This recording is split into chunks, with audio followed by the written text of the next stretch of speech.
Without a doubt, Solo should have been Obi-Wan's Star Wars story.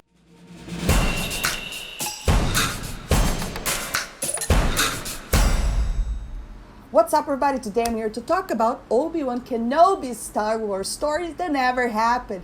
There was a very, very interesting article here on Forbes that is titled Solo Should Have Been Obi-Wan's Star Wars Story. Now, the very funny thing about Forbes is that for a while now I've been reading a lot of their articles. Some of them I've addressed it here on my channel. But to the point that, I've got so annoyed with Forbes and whoever is writing the Star Wars stuff that I stopped even taking them serious or even wanted to read them, because not long ago they were putting articles out there saying how toxic the fans are, how The Last Jedi is the best movie ever made and all this stuff, like talking about Solo, I think one of their articles like Solo is not going to be affected by The Last Jedi, like absurd things, okay?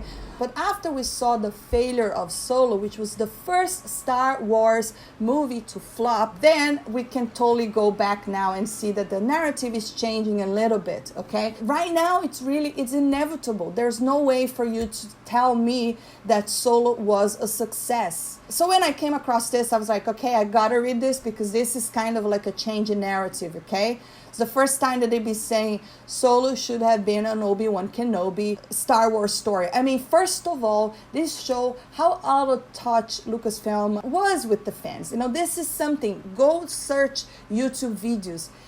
People have been begging for an Obi-Wan Kenobi film for a very long time, okay? But instead, they go and give us Solo. Let's see what they're saying here. I've already discussed at length why Solo Star Wars story was an awful idea with surprisingly good execution. So obviously they're still signing with... I wonder if they're actually paid by Lucasfilm, because it's too much, It's just too much kissing ass over here. Few Star Wars fans were kept up at night wondering how Han got his vest, where his last name came from, and fewer still were interested in the iconic character being played by a man known as not Harrison Ford. That'd be like Gandalf minus Ian McLean. A lot of the generation that watched the original Han Solo is still around, knowing that Harrison Ford is still around. Han Solo is such an iconic character, such a charming character. Some things you could tell that it would not work out. Solo might have single-handedly killed the Star Wars spin-offs, possibly, but there was one film rumored to be in the making that Disney really should have developed instead of the doomed Ford-less Han Solo prequel. So although they keep kissing ass of Lucasfilm, he's saying that the reason Solo flopped is because there was no Harrison Ford. I would say that is one of the reasons for sure. The other reason is that, again, they're betraying beloved characters. They have already done that with so many characters. And it's very hard for you to achieve that charm that the Harrison Ford brought to the character, knowing that the generation that saw the original is still around. There's also a lot to do with the fact that people were deeply unhappy with The Last Jedi. So I believe The Last Jedi had a huge impact, and I believe the fact that there wasn't Harrison Ford because they wanted to do a younger Han Solo also had a huge impact, obviously. And again, no one has ever asked for Han Solo. People wanted to see the Obi-Wan Kenobi, but instead of actually giving the fans what they're asking for, begging for, they go ahead and do something that they think it's better. And it completely backfired. Obi-Wan Kenobi is a character that could have easily carried a Star Wars story to box office success. I totally agree, because people's been wanting to see that. Plus, it would have lightsabers, the best thing that Star Wars ever brought to us. It's lightsaber fights, given the character's popularity in the prequel animations. But Ewan McGregor recently stated that there are no plans for Obi-Wan prequel movie as far as he knows, but that he would be happy to do it. I'm pretty sure he would, and he's pretty good at those lightsaber fights. I saw a recent interview with him on one talk show, I can't remember what it was, and he was promoting his new movie, Christopher Robin, and I think someone did ask him to do a lightsaber fight, and he was pretty good at it. He could still do all the tricks. And one of the things he said is that, yeah, we trained very hard to get that accomplished. I mean, come on, that would be amazing, like That's why you can totally tell how out of touch Star Wars Lucasfilm is, and this is all to do with Kathleen Kennedy being so arrogant, thinking that she knows better.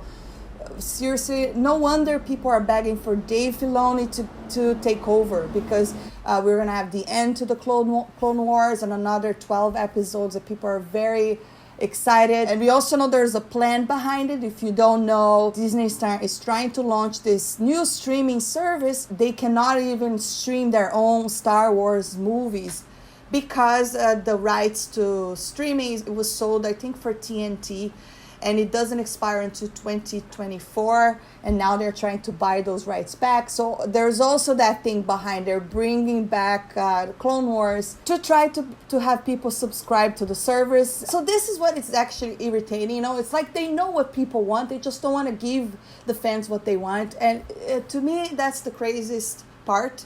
Because why would you not want to give the fans what they've been asking for? That's what is going to generate you money. It's a dumb move, in my opinion. But let's see what I'm still saying. There have been no new announcements regarding more spin-off, but it's likely that Disney isn't going to risk another box office bomb after the disastrous Solo. I mean, we all know why Solo flopped. That doesn't mean they cannot do Star Wars spin-offs ever again. They just need to be in touch with the fans and actually do things that they've been asking for crying out loud. People were not prepared to see a Han Solo without Harrison Ford. That's what I really think. People were also not happy with The Last Jedi, which caused a lot of the boycott. We all heard about the boycott. A lot of people did boycott the film. You might want to say not, but it's true. A lot of people boycotted the film. I went to see it, and I thought it was a disaster. Let's see what I say. Here is the reason why Solo really should have been Ewan McGregor. As much as I like Alden Ehrenreich, it was never a good idea to recast a charisma supernova like Harrison Ford. See how they're terrible? I think not long ago they said that there's some articles over there saying he was going to be the new Han, and to be fair, he wasn't the worst part in the film, in my opinion. I think he did a good job, but I did not look at that guy and said, oh, that's Han Solo, It was a guy playing Han Solo. Especially when Aaron Reich looked to be the exact same age as the character when the first made his debut on New Hope. But George Lucas really nailed the cast of young Obi-Wan for his prequel trilogy, helped by the fact that his original Obi was the archetypal wise man, doomed to die. Alec Guinness was great and all, but didn't leave as much of an impression as the Fury Ford. Well, I think it's because we don't have a lot of him. He died in the first one, and then we only see bits of him as a Force Ghost. So it's a different. Obviously, we have Han is his own screen. There's way more screen time, and he's one of the main characters along with Luke and Leia. So it's different, obviously. The physical resemblance between Ewan McGregor and Alec Guinness is astounding. Take a look at the two actors side by side. They look like the same person at different stage of the life. And I definitely agree. I thought that he was the perfect casting. He is definitely Obi-Wan, the younger version. Great casting. And then there's the fact that McGregor is a fantastic actor. So true. Who didn't merely do a Guinness impression, but brought his own interpretation to the character.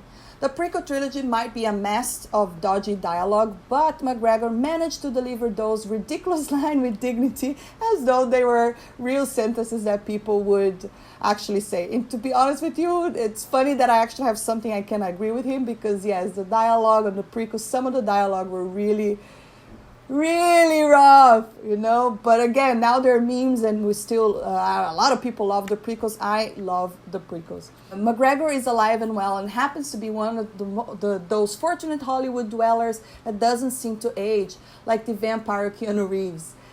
There wouldn't have been any fanboys like me fuming about controversial recasting. The guy is right there. Why not use him? That I actually agree.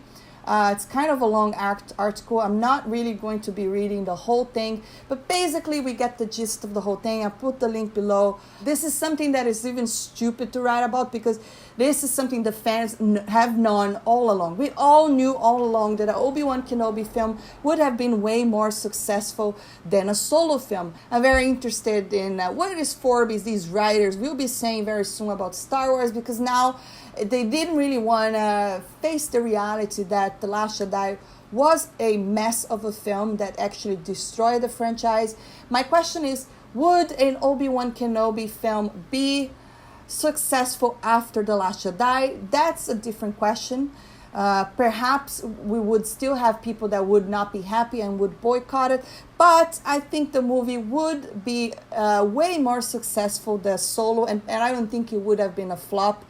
I don't think a lot of us would be able to resist seeing Obi-Wan lightsaber fights and all those really cool things that the prequels gave us. Because this article over here obviously is always siding with Lucasfilms. They haven't really, when they actually addressed the backlash, they addressed it in a wrong way. And instead of actually putting attention why people were so upset with the film, they are just using the same narrative that everyone was, that everyone is a racist, everyone is a misogynist, that people cannot see women, and they want all these stupid things in the film, which is totally not true. That's it. I will put this link below so you can read this article. I would love to hear about, what do you think? Do you think Solo should have been an Obi-Wan Kenobi Star Wars film? I would love to hear your opinion. Don't forget to hit that thumbs up, subscribe for more, and I'll